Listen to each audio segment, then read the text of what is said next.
Hello everyone, welcome back to my channel. So hope so you are doing great for your NORCET preparation, and in this video of OBG lecture we will discuss about the antenatal visits and all the investigations that is needed on the first ANC visit. Okay, so start करते हैं with that topic. So first of all we will understand कि how many ANC visits should be required. ठीक है. So according to government of India, very important in our India, what we are following according to government of India, minimum 4 ANC visit is very important for every woman. For every woman, at least 4 ANC visit तो होना ही होना चाहिए. That is given by government of India. So कब होना चाहिए? That is within 12 week और as soon as possible जब भी उसको प्रेगनेंसी का पता चलता है फर्स्ट विजिट होना चाहिए. ठीक है. देन सेकेंड विजिट होना चाहिए around 14 to 26 week and third visit होना चाहिए around 28 to 34 weeks and then fourth visit होना चाहिए around between 36 week to term. So within 12 week में मतलब फर्स्ट टाइमेस्टर में होना ही होना चाहिए. Second within 14 to 26 week, then 28 से 34 वीक के बीच में, देन 36 से टर्म के बीच में एक होना चाहिए. तो ये तो हमारे गवर्नमेंट ऑफ इंडिया ने बोला.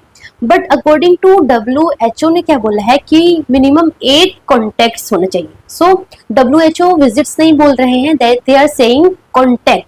कॉन्टेक्ट का मतलब कि जस्ट विजिट नहीं होना चाहिए. There should be active communication between health care provider and the mother, है ना. दोनों के बीच में एक एक्टिव कम्युनिकेशन होना चाहिए. उनको प्रॉपरली उनको गाइडेंस मिलना चाहिए क्या करना है क्या नहीं करना है. So all the things they should know. So that's why they said contacts regarding the visits. ठीक है ना. सो WHO सेड 8 कॉन्टेक्ट होना चाहिए. कब फर्स्ट होना चाहिए. फर्स्ट 12 वीक ऑफ जेस्टेशन पे फर्स्ट कॉन्टेक्ट होना चाहिए. Then at 20 week, 26 week, 30 week, 34 मतलब एवरी 4 पे. पहले क्या था 26 वीक पे, देन एवरी 4 वीक पे, देन एवरी 2 वीक पे. ठीक है ना. सो एवरी 2 वीक पे. सो ऐसे सिंपली याद हो जाएगा. At 20 week within 12 week पे होना चाहिए. देन 8 वीक ड्यूरेशन होना चाहिए. देन 6 वीक देन 6 वीक हो गया, 4 वीक हो गया, 4 वीक हो गया, देन 2 वीक पे होना चाहिए. सो that is minimum 8 contact by WHO, but by government of India that is 4 ANC visit होना चाहिए. So इसमें लोग कंफ्यूजन होता है कि कितने टोटल ANC विजिट्स होने चाहिए, है ना. तो गवर्नमेंट ऑफ इंडिया तो 4 बोलती है बट WHO 8 कॉन्टेक्ट्स बोलते हैं. ठीक है. बट अगर हम ACOG की गाइडलाइंस देखें तो ACOG का कोई ऐसा फिक्स क्राइटेरिया नहीं है कितने इतने मिनिमम विजिट्स होना चाहिए. दे आर सेइंग कि it depends on individual to individual, है ना. So they said individualized visits होना चाहिए. ऐसे कोई नंबर्स उन्होंने फिक्स नहीं किया कि 10, 11, 12, 13, 14. So that is according to ACOG. ठीक है. सो WHO का पता चल गया, आपको गवर्नमेंट ऑफ इंडिया का पता चल गया. देन वेरी इंपॉर्टेंट कि what all the investigations should be done at the first ANC visit. That is very important कि फर्स्ट ANC विजिट्स के लिए जब मदर आती है तो what all the investigations should be needed. So सबसे पहले हमारा है ब्लड ग्रुपिंग. वेरी इंपॉर्टेंट क्योंकि हमने ब्लड ग्रुप चेक किया. लेट्स सपोज हमने ब्लड ग्रुप चेक किया एंड मदर का ब्लड ग्रुप क्या आ रहा है, नेगेटिव आ रहा है. देन इमीडिएटली हमें सेकेंड हमारा स्टेप क्या होगा कि हमें हस्बैंड का ब्लड ग्रुप चेक करना है. एंड अगर हस्बैंड का ब्लड ग्रुप भी अगर पॉजिटिव है, अगर उनका नेगेटिव है तो नो वरी, कोई टेंशन नहीं है. बट अगर उनका पॉजिटिव है then we have to do second test, that is indirect Coombs test. हम टाइटर चेक करेंगे. ठीक है ना. सो ये आपका फर्स्ट थिंग होगा. सेकेंड ऑफ कोर्स CBC करना है. CBC में very important two things you have to mention, that is haemoglobin and haematocrit. Because less than अगर 11 ग्राम पर DL अगर हीमोग्लोबिन होगा then it is called physiological anaemia. So that is normal. But अगर 11 से बहुत कम होगा, 10, 9, 8, 7 होगा, so that is known as pathological anaemia होगा. उसको हमें ट्रीट करना होगा. सो हीमोग्लोबिन, हेमाटोक्रिट देखना है. Then very important test for VDRL, that is syphilis का टेस्ट करना है, HIV की टेस्टिंग करनी है और HBsAg की. सो ये तीनों टेस्ट आपको चेक करना है. ठीक है.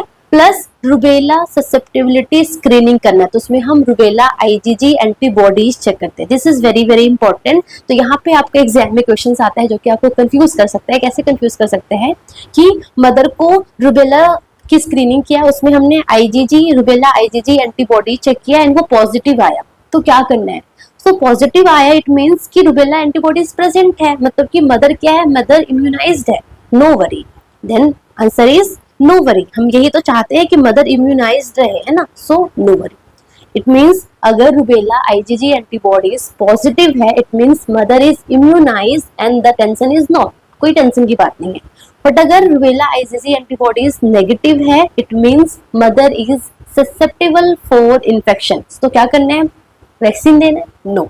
ड्यूरिंग प्रेगनेंसी हम वैक्सीन नहीं दे सकते हैं रूबेला का, दैट इज कॉन्ट्रा इंडिकेटेड, ठीक है। सो अगर मदर प्री नेटल चेकअप के लिए आती, तब अगर हम रूबेला स्क्रीनिंग करते एंड तब अगर नेगेटिव होता तो ऑफ कोर्स हम वैक्सीन दे देते। बट यहाँ पे मदर अगर ड्यूरिंग प्रेगनेंसी आती है तो हमें कुछ नहीं करना है, we have to just monitor. So during pregnancy rubella vaccine is contraindicated, very very important. Just after delivery of baby, तो बेबी के डिलीवर होने के बाद हम क्या करेंगे, मदर को हम रूबेला की वैक्सीन देंगे, ठीक है ना। So postnatal period after delivery हम मदर को दिस रूबेला की वैक्सीन देंगे टू प्रिवेंट कि नेक्स्ट प्रेगनेंसी में कुछ प्रॉब्लम ना हो ना। So and pregnancy avoid, so that is very important कि जब आपने रूबेला की वैक्सीन दिया ना, then you have to tell to mother कि आपको एटलीस्ट 1 मंथ तक आपको प्रेगनेंसी अवॉइड करना है। So that is very very important कि अगर आपने रूबेला वैक्सीन दिया है, you have to advice mother avoid pregnancy for at least 1 month. And because rubella vaccine, and second thing is rubella vaccine is contraindicated during pregnancy. Third thing, अगर mother का IgG antibodies positive है, it means no worry. अगर negative है, means mother is susceptible to the infection, but हम vaccine नहीं दे सकते उसमें। सो ये चीजें आपको क्लियर हो गई। देन ऑफ कोर्स हम urine routine and microscopy check करते हैं, प्लस हम स्क्रीनिंग फॉर जेस्टेशनल डायबिटीज करते हैं। सो फर्स्ट एएनसी विजिट पे भी हम करते हैं, बस बेसिकली फर्स्ट एएनसी विजिट पे हमारा मेन मोटिव क्या होता है, to check the pre gestational diabetes, कि प्री जेस्टेशनल डायबिटीज मेलाइटिस तो नहीं है, ठीक है। बट बेसिकली हम जेस्टेशनल डायबिटीज मेलाइटिस का हम स्क्रीनिंग कब करते हैं, 24 से 28 वीक पे करते हैं। That is very important to check GDA, ठीक है ना। उसके अलावा अगर मदर हाइपोथायरॉयडिज्म है, देन हम T3, T4, TSH चेक करते हैं, ठीक है। Then this is very very important questions, that is the USG in pregnancy. So ultrasound sonography in pregnancy. So first ultrasound होता है अराउंड 6 to 8 वीक, तो ये पता होना चाहिए, यहाँ से क्वेश्चंस आते हैं। This is the very very important line, इन सारे में से ये वाला इंपॉर्टेंट लाइन सबसे ज्यादा है। सो 6 to 8 वीक ऑफ जेस्टेशन पे डेटिंग और वायबिलिटी स्कैन होती है। सो बेसिकली हम इसमें फीटल कार्डियक लाइक एक्टिविटी है कि नहीं है ना, सो नॉर्मल फीटल ग्रोथ, ये सारा चेक करते हैं। So that is the dating और viability scan is done around 6 to 8 week. Then second हमारा जो अल्ट्रासोनोग्राफी होता है वो around 11 to 13 week plus 6 days इसके अराउंड होता है। एंड इसमें बेसिकली हम नकल ट्रांसलूसेंसी चेक करते हैं। सो नकल ट्रांसलूसेंसी में बेसिकली हम कुछ भी ऐसी क्रोमोसोमल एब्नॉर्मलिटीज वगैरह चेक करते हैं in the baby. So that is the second ultrasonography. And third ultrasonography होता है 18 to 20 वीक के अराउंड में, जिसको हम लेवल 2 स्कैन भी बोलते हैं, या एनोमली स्कैन बोलते हैं, या फिर बुकिंग स्कैन भी बोलते हैं, ठीक है ना। सो इसमें बेसिकली हम एनी स्ट्रक्चरल एब्नॉर्मलिटीज चेक करते हैं। देन क्वेश्चन हो सकता है कि मतलब ऐसे देख के तो ये लग रहा है ना कि ये सारे मदर्स में शायद नहीं करते हैं, but this is done in all women, है ना। सो एनोमली और level 2 scan, booking scan is done for all women, है ना। सो जितने भी ससेप्टेबल है या नहीं है, सारे में ये स्कैन होता ही होता है, ठीक है। So that is very very important. Second question इस तरीके से पूछ सकते हैं कि जो एनोमली स्कैन है या फिर लेवल 2 स्कैन कब करते हैं। So that is around 18 to 20 week, okay. Then third हमारा होता है growth scan. So that is not mandatory, these 2 are not mandatory but these 3 are mandatory, ठीक है ना। सो ग्रोथ स्कैन में बेसिकली हम बेबी का ग्रोथ, फीटल ग्रोथ देखते हैं कि प्रॉपरली ग्रोथ हो रहा है कि नहीं हो रहा है, कुछ लाइक प्लेसेंटा प्रेविया हो गया, वेप्सी प्लेसेंटा, है ना। सो ये सारी ओलिगोहाइड्रोमिनोज, पॉलीहाइड्रोमिनोज, तो ये सारा पता चल जाता है। सो अराउंड 20 से 32 वीक पे करते हैं। एंड अगर कुछ कंजेनाइटल एब्नॉर्मलिटीज होती है तो इन दैट केस हम इको करते हैं। So that is done around 22 से 24 week if needed. So these 2 are not mandatory but these 3 are mandatory, ठीक है ना। सो ये आपको पता होना चाहिए USG in pregnancy, ठीक है। उसके बाद हमारा है नेक्स्ट क्वेश्चन, यहाँ से MCQ आता है इस तरीके से कि which all are included in high risk pregnancy except, तो वो आपको 4 ऑप्शंस देंगे, उसमें से 3 इंक्लूडेड होगा और 1 नहीं होगा। So that you should know कि हाई रिस्क प्रेगनेंसी में क्या क्या चीजें आती है। And this is very simple. बहुत सिंपल है। सबसे पहले कि अगर प्रीवियस हिस्ट्री ऑफ LHCS है, अगर कुछ बैड ऑब्स्टेट्रिकल हिस्ट्री है लाइक एंटीपार्टम हेमरेज हुआ था, प्रीक्लेम्सिया हुआ था, इक्लेम्सिया हुआ था, कोर्ड प्रोलैप्स हुआ था, ठीक है ना। सो ये सारे हमारे बैड ऑब्स्टेट्रिकल हिस्ट्री में होगा। सो ये सारा हमारा क्या है, हाई रिस्क प्रेगनेंसी में आता है। या फिर present history of any systemic illness है, ठीक है ना, मदर को कुछ हार्ट डिजीज है, लिवर डिजीज है, किडनी डिजीज है, कुछ इन्फेक्शन है, टॉर्च इन्फेक्शन है ना, तो ये सारे हमारे कहाँ पे आएंगे, इन हाई रिस्क प्रेगनेंसी में आएगा। Second, age very very important. अगर एज लेस देन 18 ईयर्स है और मोर देन और इक्वल टू 35 ईयर्स है।